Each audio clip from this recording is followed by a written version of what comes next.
안녕하세요. 중광 김지금입니다. 영상을 보신 분들은 아시겠지만 얼마 전 저의 첫 번째 자동차인 포르테 쿱을 AJ 세일카를 통해 판매하였는데요. 오늘은 AJ 세일카를 통해 자동차를 판매한 후기를 말씀드려보려 합니다. 먼저 AJ 세일카를 알게 된 건 토스 앱의 내 차 시세 조회하기 항목을 통해서였습니다. 토스 앱 기능들로 쏠쏠하게 이득을 봤던 경험이 있었기에 이번에도 한번 신청해보았습니다. 사실 진짜 자동차를 팔 생각은 없었고 일단 견적만 받아보자는 생각이었죠. 내 차 팔기 신청을 하면 상담원한테 전화가 옵니다. 동일 차량에 대해선 한 번밖에 무료로 신청할 수 없고 추가 신청하려면 금액이 더 든다는 내용과 판매 결정 후 번복할 경우 30만원의 수수료를 지급해야 된다는 점이었습니다. 이때는 이게 은근히 사람 판단력을 흐리게 만드는 건지 몰랐습니다. 방문 일정을 잡으면 시간에 맞춰 차량 평가사분이 오십니다. 차량 이곳저곳을 사진 찍어주시며 친절히 응대해 주셨습니다. 차 가격 또한 최대한 높게 받아야 본인들 수수료를 많이 받는다며 최대한 좋게 받을 수 있도록 장점을 부각해 준다고 하셨습니다. 이 말도 결과론적으로 보면 뭔가 판단력을 흐리게 만들어주는 것 같습니다. 다음 영업일이 되면 경매가 시작됩니다. 헤이딜러처럼 비교 견적이 며칠씩 진행되지 않고 약 2시간 정도 짧게 진행됩니다. 여기서 또 하나의 의심스러운 점들이 보였습니다. 제 차 경매 시작 시간이 10시라고 가정한다면 10시부터 입찰이 가능해야 하는데 그 전 시간대, 심지어 그 전날부터 이미 입찰되어 있는 업체들이 있었습니다. 여기서 뭔가 수상한 점을 느꼈습니다. 이게 정말 실제 경매인지 프로그래밍 되어 있는 알고리즘인지 둘을 교묘히 섞어서 사용하는 건지는 모르겠습니다. 또 입찰이 끝나면 약 3시간에서 4시간 이내에 판매를 결정해야 합니다. 굉장히 촉박한 시간입니다. 다른 쪽과 비교 견적할 시간을 최대한 막으려는 것 같습니다. 게다가 견적 재신청을 하면 추가 요금이 듭니다. 이전과 맞물려 뭔가 굉장히 빨리 결정을 해야 할 것 같이 사람을 초조하게 만듭니다. 당시에 제가 기다렸던 젠쿤 매물을 저렴하게 구매할 수 있는 기회가 생겼습니다. 제 판단력은 더더욱 흐려졌죠. 당시 제가 받았던 입찰 가격은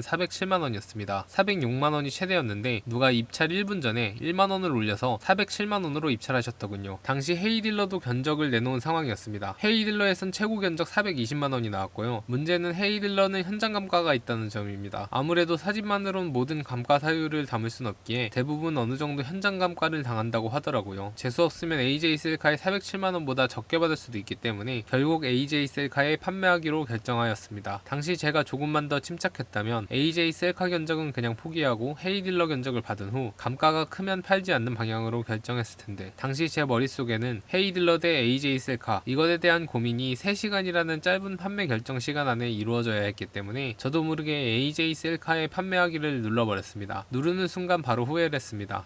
그냥 팔지 말걸. 그러나 이미 때는 늦었습니다. 취소하면 수수료가 30만원이거든요. 판매를 결정하면 차량을 넘길 날짜를 정하고 서류를 준비해야 합니다. 자동차 등록증과 등본, 인감이 필요합니다. 경매 방식이기 때문에 자동차 판매용 인감이 아닌 일반 인감이 필요하다고 하더라고요. 저는 인감을 만들어 본 적이 없기 때문에 인감 등록부터 해야 했습니다. 회사 근처 주민센터로 가니 인감 등록은 거주지 관할센터로 가야 한다고 합니다. 아무튼 서류를 다 끊고 차를 넘기게 되었습니다. 탁송기사님이 차키를 빼놓고 그냥 가셨다가 다시 오셨는데 그 명목으로 2만원을 뜯겼습니다. 자세한 사항은 위에 링크를 참고해주세요. 입금은 차를 가져가기도 전 탁송기사님이 차량을 확인하자마자 완료되었습니다. 명의이전은 최소 하루는 걸릴 줄 알았는데 아침에 차를 보내고 당일 점심쯤에 명의이전 됐다는 카톡을 받을 수 있었습니다. 헤이딜러 최종 낙찰가의 감가될 가능성이 크다는 것을 감안했을 때 AJ 셀카의 가격은 헤이딜러와 비슷하게 측정된 것으로 보입니다. 가격대는 두 곳 모두 만족스럽지는 않았습니다. 제 차는 포르테 쿱으로 비인기 차종에 색상은 빨강색이라 아무래도 상사 매입가를 많이 후려치는 것 같습니다. 개인 판매를 했다면 분명 500만원 이상 받을 수 있을 만한 차량 컨디션이었습니다. 사실 인기 차종의 경우 회전율이 빨라 상사 매입가도 나쁘지 않은 반면 포르테 쿱같이 매니아틱한 차량은 많이 낮은 것 같습니다. 저와 같이 비인기 차종을 타시는 분들은 동호회 등등 인터넷을 통해 개인 판매하시는 것이 훨씬 더 나을 것 같습니다. 기억을 더듬더듬해서 말씀드리는 거라 헷갈리실 수도 있을 것 같아 정리해보겠습니다. 첫 번째, 견적 요청부터 판매, 명의 이전까지 매우 빠른 시간에 이루어져 굉장히 간편합니다. 두 번째, 차량 평가사가 직접 차를 체크한 후 경매가 이루어지기 때문에 현장 감가가 전혀 없습니다. 세 번째, 그러나 실제로 이루어지는 경매인지 형식적인 건지 의심스럽습니다. 네 번째, 의도한 건지 아닌지는 모르겠지만 너무 휙휙 빠르게 진행되는 시스템과 수수료 시스템이 판매자의 판단력을 흐리게 만드는 경향도 조금 있는 것 같습니다. 물론 제 상황이랑 맞물렸기 때문에 케바케라고 생각합니다. 다섯 번째, 헤이딜러와 비교 시 현장 감가를 감안하면 비슷하게 나오는 편이었습니다. 여섯 번째, 비인기 차종의 경우 매입가가 낮게 측정됩니다.